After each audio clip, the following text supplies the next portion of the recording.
오늘 함께 은혜를 주고받을 말씀 출애굽기 15장 19절로 21절입니다.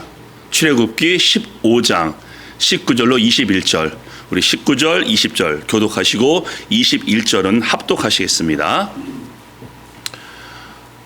바로의 말과 병거와 마병이 함께 바다에 들어가매 여호와께서 바닷물을 그들 위에 되돌려 흐르게 하셨으나 이스라엘 자손은 바다 가운데서 마른 땅으로 지나간지라.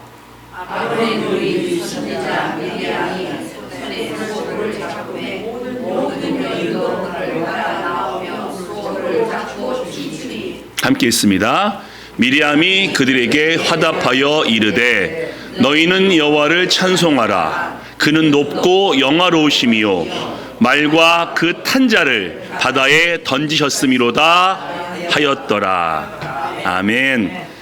우리 성경의 사람들 함께 나누고 계시죠. 오늘 13번째로 미리암 첫 번째 얘기입니다. 하나님의 선지자라는 내용으로 말씀을 나눠보겠습니다. 사랑하는 교회 가족 여러분, 제가 즐겨보는 TV 프로그램 중에서 냉부해, 냉장고를 부탁해 라는 프로그램이 있습니다. 연예인 등 유명인들 나와가지고 냉장고를 공개하죠. 그러면 유명한 셰프, 요리사들이 15분 만에 음식을 만드는 건데, 그걸 보게 되면요, 셰프들의 전성시대구나 라는 생각이 됩니다.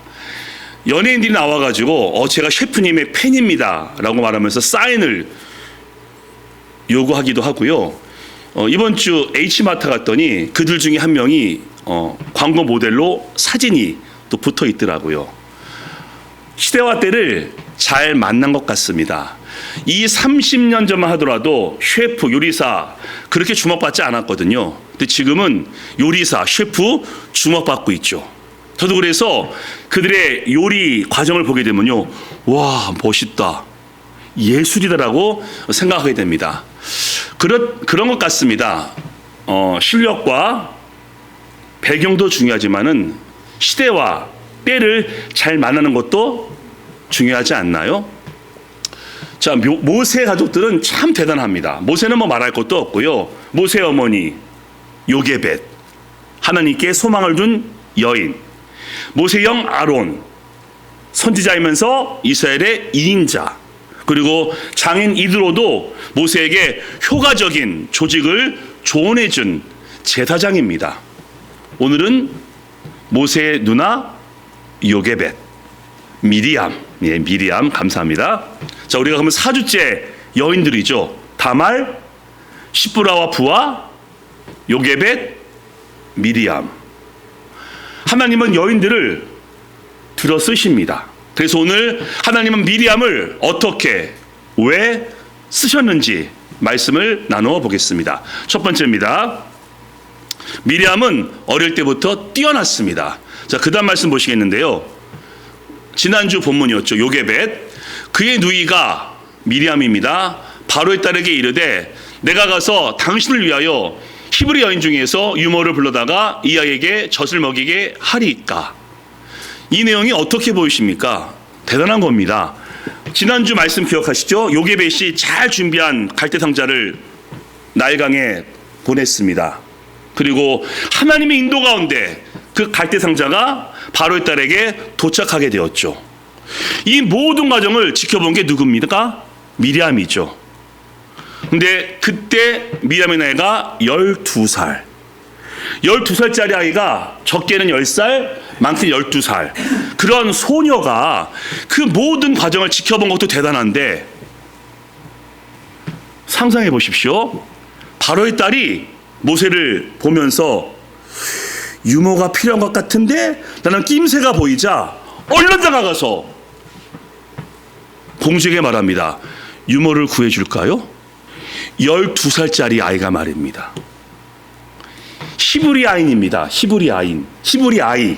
그리고 바로의 딸입니다. 잘못되면요, 죽을 수도 있는데 당차고 당돌하게 공주에게 말합니다. 유모를 구해드릴까요? 바로 공주가 허락하죠. 그래서 요게벳은 다시 아들을 품에 안고 유모로 모세를 키우게 됩니다. 이런 말이 있죠. 될성 푸른 나무 떡잎부터 알아본다. 이 장래에 훌륭하게 될 사람들은 어렸을 때부터 남다른 재능과 가능성이 엿보인다, 이런 말이죠. 미리암이 그러한 아이였습니다. 바로 공주에게 말한 것도 너무 대단하고요. 유머가 필요합니까? 라면서 바로의 공주의 그 마음을 읽은 것도 대단하니 참 뛰어난 아이가 분명합니다. 그러고 보니까요, 다윗이 골리앗을 물리친 나이가 약 17세, 사무엘은요 젖을 뗀 후에 약 3세입니다. 부모를 떠나 엘리에게 훈련을 받습니다. 그리고 유명한 사무엘아 불렀을 때 나이가 몇 살일까요? 거기 나오냐, 아기 사무엘이 아이 사무엘이라고 나와 있거든요. 역사가 요세푸스는 약 12세로 봅니다. 12세. 그리고 우리가 그 기도 유명한 거 있죠. 사무엘의 기도. 아이였죠. 12살짜리 아이가 하나님의 음성을 듣습니다. 사무엘아, 주님 말씀하옵소서, 제가 듣겠나이다. 좀 뭔가 다르죠. 아마 여러분도 그런 이야기 하신 적 있을 겁니다. 쟤는 어릴 때부터 뭔가 달라. 아마 여러분 자녀에게 그런 말을 했을지도 모릅니다. 우리 아들 어릴 때부터 달랐어. 우리 딸 어릴 때부터 청명했어. 라고 말이죠. 지금 저희 손자가 와 있지 않습니까? 손자가 똑똑한 짓을 하면요, 제가 착각합니다. 얘 뭔가 다른데? 착각이죠. 자, 이렇게 어릴 때부터 뛰어났던 미리암, 어떻게 성장하게 될까요? 자, 두 번째입니다. 미리암은 리더가 됩니다. 그 다음 말씀 보시겠는데요. 오늘 본문 말씀이죠. 바로의 말과 병거와 마병이 함께 바다에 들어가매 여호와께서 바닷물을 그들 위에 되돌려 흐르게 하셨으나 이스라엘 자손은 바다 가운데서 마른 땅으로 지나간지라.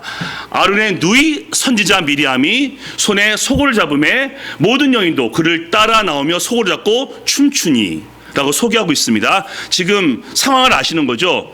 홍해가 갈라지면서 이스라엘 백성들은 거기를 통과했습니다. 그리고 애굽 군대는 거기에 다 수장되었습니다. 그러자 15장 말씀이 얘기하는 겁니다. 모세와 온 백성이 하나님을 찬양하고 곧 이어서 미리암과 여인들이 하나님을 찬양합니다. 이때 소개하고 있죠. 아론의 누이 미리암. 그녀의 가문을 얘기하고 있는 겁니다. 어머니는 요게벳, 동생은 아론과 모세, 게다가 레위 지파. 12지파가 다 중요하지만요, 예배하는 그런 영적 명문 가문의 출신임을 밝히고 있죠. 모세와 아론의 누이 미리암. 그리고 무슨 일을 하죠? 선지자, 프라핏. 뭔지 아시죠? 하나님 말씀을 직접 듣는 겁니다. 그리고 직접 들은 말씀을 백성들한테 증거하는 자가 선지자, 예언자, 프라핏입니다.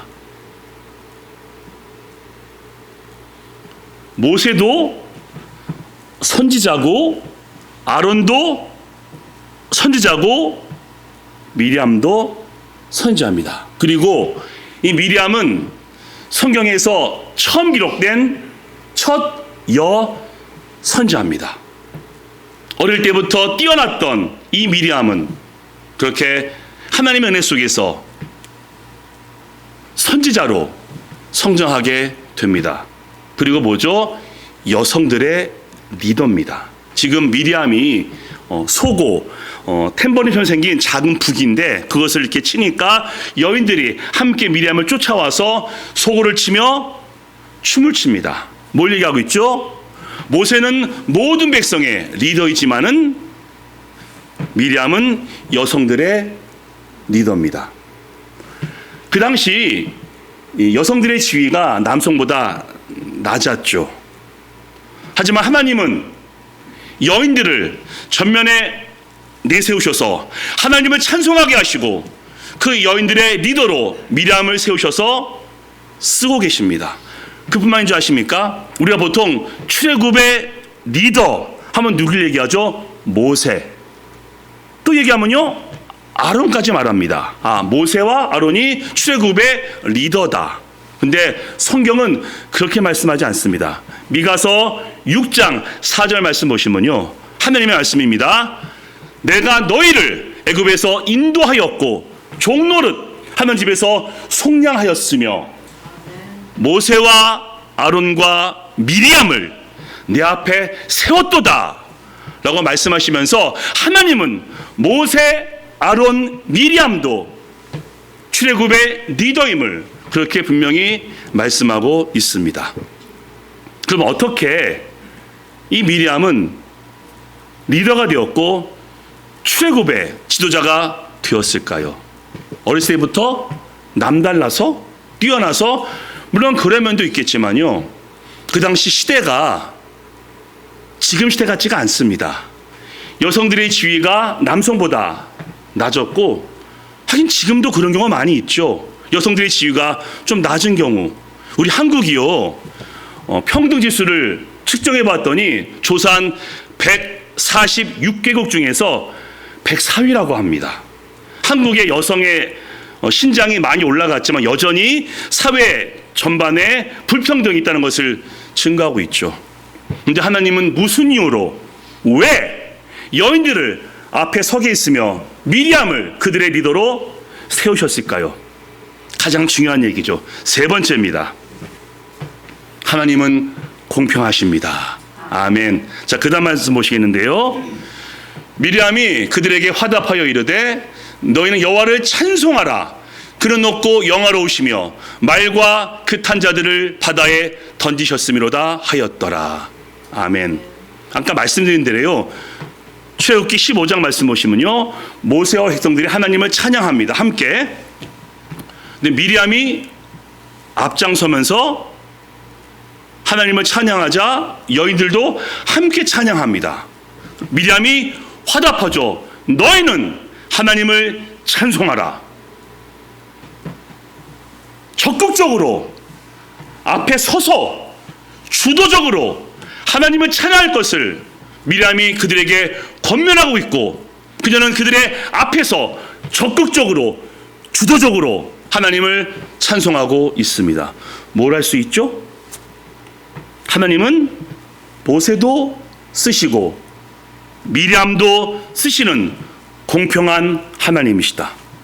하나님은 남성도 쓰시고 여성도 세우시는 공평한 하나님이시다. 하나님은 구원받은 모든 자에게 공평하신 좋으신 하나님이시다. 아멘. 인간과 하나님이 뭐가 다를까요?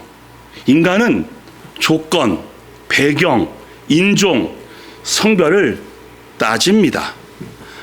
안 따진다고 하는데 따집니다. 인종적으로 사람 차별하고요, 성별로 사람을 무시하기도 하고요, 학위, 가문, 특별히 물질 만능주의 시대죠. 돈으로 갑이 되고 을이 되고, 그게 지금 시대입니다. 그래서 뭐 사람 위에 사람 없고 사람 밑에 사람 없다라고 하는데, 아니요, 사람 위에 사람 있고 사람 밑에 사람 있는 것이 지금 시대의 모습입니다. 근데 하나님은요, 배경, 학위, 인종, 성별 전혀 상관치 않으십니다. 모든 인간을 다 인정하시고 다 우대하십니다. 왜? 인종적으로, 성별적으로 다를지라도 그 모든 인간을 하나님께서 만드셨기 때문입니다. 그래서 하나님은 차별, 조건 그런 거 따지지 않으시고 모든 인간을 사랑하십니다. 하나님은 딱 두 가지 구별만 하시죠. 말씀드렸죠. 의인과 죄인. 구원받은 의인이 하나님이 첫 번째 보시는 인간의 종류입니다. 우리죠. 너희는 구원받았구나. 내 자녀구나. 사랑한다. 의인, 죄인, 구원받을 죄인. 그래서 하나님은 그 죄인들에게 직접 교회를 통해서 복음을 증거하고 계십니다. 왜? 하나님의 기준은 두 가지밖에 없습니다. 의인과 죄인. 자, 그러면요, 사람은 어떤 사람을 세우고요, 하나님은 어떤 사람을 세우십니까? 사람은요, 인정해야 될 겁니다. 능력, 실력, 배경을 보고서 세우기도 하고 안 세우기도 합니다. 뭐 이건 이해가 됩니다. 뭐 회사나 어떤 조직은 이윤이 중요하기 때문에 능력 봐야죠. 경력 봐야죠. 경험 봐야죠. 이해합니다. 근데 문제는 인종을 보고 성별을 보고 타고난 어떤 배경을 따진다는 겁니다. 실력이 있는데 능력이 있던데 인종 때문에 성별 때문에 뽑지 않는 경우가 너무나 많이 있지 않습니까? 이게 뭐죠? 불공평이죠. 근데 하나님은요, 하나님은 그런 거 전혀 따지지 않으십니다. 직업 보지 않으시죠. 베드로 어부였습니다. 마태 세리였습니다. 예수님께서 제자로 부르십니다. 과거도 묻지 않으십니다. 바울이 과거에 뭐였죠? 사울.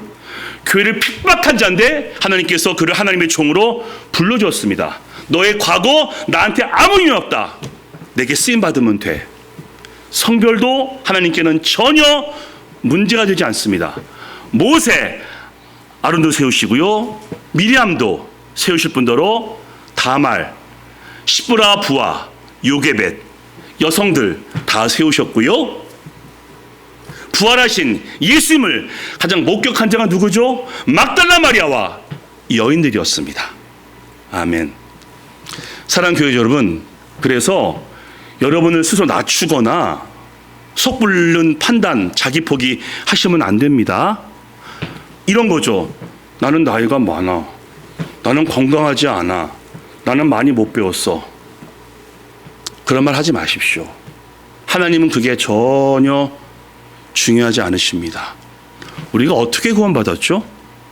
선행도 아니고요. 공로도 아니고요.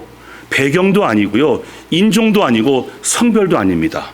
하나님의 은혜 가운데 믿음으로, 오직 하나님의 은혜 가운데 믿음으로 너희가 구원을 받았느니 하나님의 선물이요 공로와 선행이 아니니 이는 자랑하지 못할 것이라 라고 말씀하셨죠. 하나님의 은혜로 있을 때 없는 자 왜 구속하여 주는지 난 알 수 없도다. 아멘. 우리가 받은 구원에 차별이 어디에 있습니까? 조건이 어디에 있습니까? 하나님의 은혜 가운데 믿는 자는 누구든지 구원을 받을 수 있다 라고 말씀했고 우리가 그렇게 구원받게 되었습니다. 또요, 구원받은 다음에 쓰임받는 것, 여러분 모두가 하나님께 쓰임받고 있는 겁니다. 하나님은 조건과 성별과 나이를 보지 않으시고 그냥 하나님의 자녀가 되었기 때문에 은혜 가운데 우리 쓰고 계시기 때문입니다. 그래서 우리 천국 갈 때까지 우리는 지금 쓰임받고 있는 겁니다. 아멘. 한번 이렇게 해보시죠. 나는 쓰임받고 있다. 좀 더 크게 나는 쓰임받고 있다. 아멘. 그렇죠. 예배 드리시고 있고요. 헌금 봉사해 주시고요. 친교 도와주시고요. 파워포인트, 반주, 그리고 주반하여 주시고 예배하시고 이게 다 쓰임받는 겁니다. 왜? 하나님께는 조건과 배경과 성별과 인종은 전혀 상관이 없으시고 하나님을 사랑하는 자 쓰시기 때문입니다. 오늘 이 말씀을 통해서 하나님은 공평하시다. 그 하나님이 나를 사용하신다 라는 확신 가지심을 통해서 오늘까지도 많이 쓰임 받으셨지만은 앞으로도 더 귀하게 쓰임 받기를 주님의 이름으로 축복합니다. 아멘. 자, 마지막 말씀 함께 읽고 설교를 마무리하겠습니다.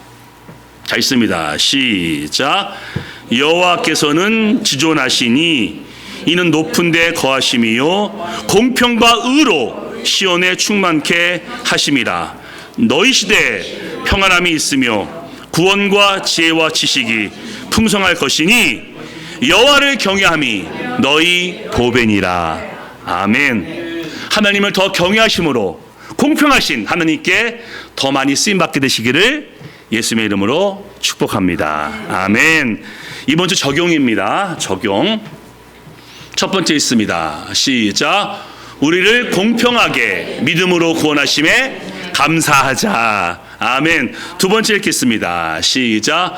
공평하신 하나님이 우리를 사용하심을 소망하자. 아멘. 우리를 믿음으로 원하시고 우리를 공평하게 사용하시는 하나님의 인도가 있으시기를 예수 그리스도의 이름으로 간절히 축원합니다. 아멘.